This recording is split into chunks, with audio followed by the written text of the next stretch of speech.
माने बुद्धि। हमारी बुद्धि धुंधली है, हर बात में संदेह बहुत करती है, शंकाशील कुतर्कनी बुद्धि है।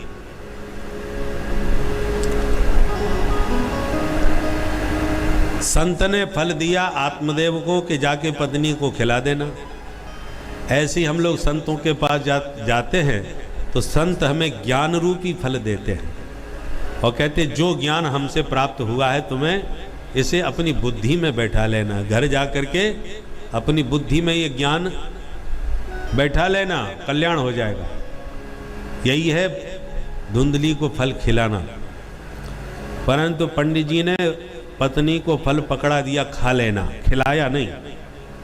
उसी प्रकार हम कथा सुनते हैं, उपदेश सुनते हैं, ज्ञान रूपी फल भी हमें मिलता है, परंतु घर में जाकर के अपनी बुद्धि को ये फल खिला नहीं पाते।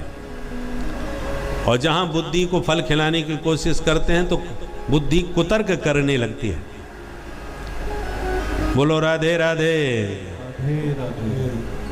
बुद्धि कुतर्कनी है।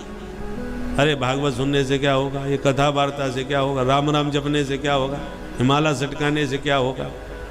जैसे धुंधली तर्क वितर्क कर रही थी, ऐसी हमारी बुद्धि भी बहुत कुतर्कनी होती है। संशयात्मिका बुद्धि है हमारी, विश्वास नहीं करती जल्दी से।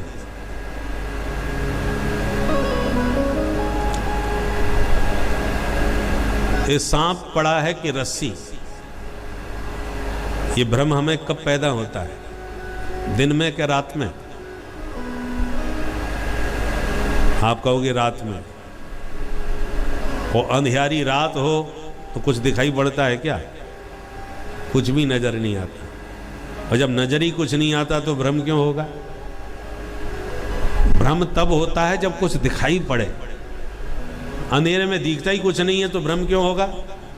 तो क्या उजिले में होता है दिन में?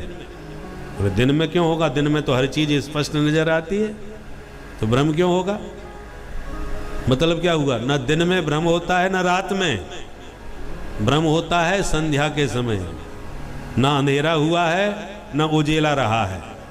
मंद अंधकार जब होता है, थोड़ा थोड़ा अंधेरा थोड़ा थोड़ा उजेला, जिसमें कुछ टिमटिमा रहा है, कुछ दिखाई दे रहा है, तभी भ्रम हो जाता है ये सांप पड़ा है कि रस्सी। रज्जो यथा है भ्रम, मंद अंधकार में ही भ्रम होता है। उसी प्रकार जो पूर्ण ज्ञानी हो चुके हैं उनमें कोई संदेह नहीं रह जाता, क्योंकि ज्ञानी के भीतर कोई भ्रम नहीं रहता। और जो पूर्ण अज्ञानी अपने को मानते हैं उनमें भी कोई भ्रम नहीं होता कि हम तो पढ़े लिखे हैं नहीं, जानते ही कुछ नहीं है, महाराज जो आप कह दो सो सही है। तो अज्ञानी को भी भ्रम नहीं होता, ज्ञानी को भी नहीं होता। भ्रम होता है बीच वाले को। जो ज्ञानी पूरी तरह बना नहीं, अज्ञानी अपने को मानता नहीं। तो बीच में त्रिशंकु की तरह जो अर्ध ज्ञानी होते हैं वही जिंदगी में तर्क ज्यादा करते हैं, इससे क्या होगा, उससे क्या होगा, हम तो पढ़े लिखे हैं। आजकल अर्ध ज्ञानी बहुत हैं, केवल तर्क करते हैं, विश्वास किसी पर नहीं करते। और ऐसे जो अर्ध ज्ञानी है वो ज्यादा खतरनाक होते हैं।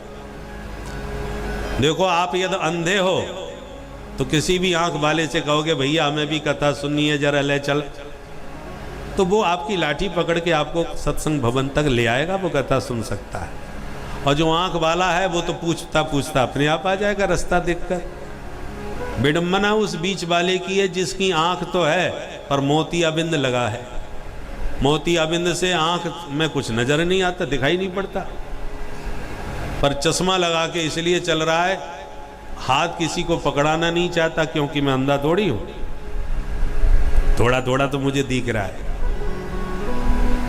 तो लाठी किसी को पकड़ाता नहीं और सच्चाई यह है कि दिखाई पड़ता नहीं। ऐसे लोग ज्यादा एक्सीडेंट करते हैं, टकरा जाते हैं, गिर जाते हैं, फिसल जाते हैं, वो सुरक्षित नहीं पहुंच पाते। इसलिए या तो अच्छी तरह ज्ञानी बनो या पूरी तरह अपने को अज्ञानी मान लो। अर्जुन ने गोविंद से कह दिया कि सरकार हम तो आपके चेला हैं, आप जो कहोगे सो ही करेंगे। शिष्यस्ते हम साधिमाम त्वाम प्रपन्नम। परंतु मैं कह दिया करिष्ये वचनम तव, आप जो कहोगे वो मैं करूंगा।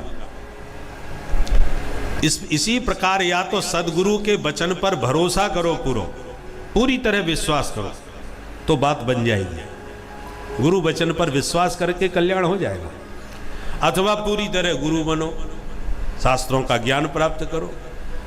अब शास्त्र पढ़ने की फुर्सत नहीं है, शास्त्रों के नाम तक पता नहीं है, शास्त्रों के बारे में कुछ नहीं मालूम, और मानते हैं अपने आप को पूरा गुरु, जगत गुरु। ऐसे लोगों की बड़ी विडंबना होती है, वो बीच में त्रिशंकु की तरह लटके रहते, ना इधर के ना उधर के।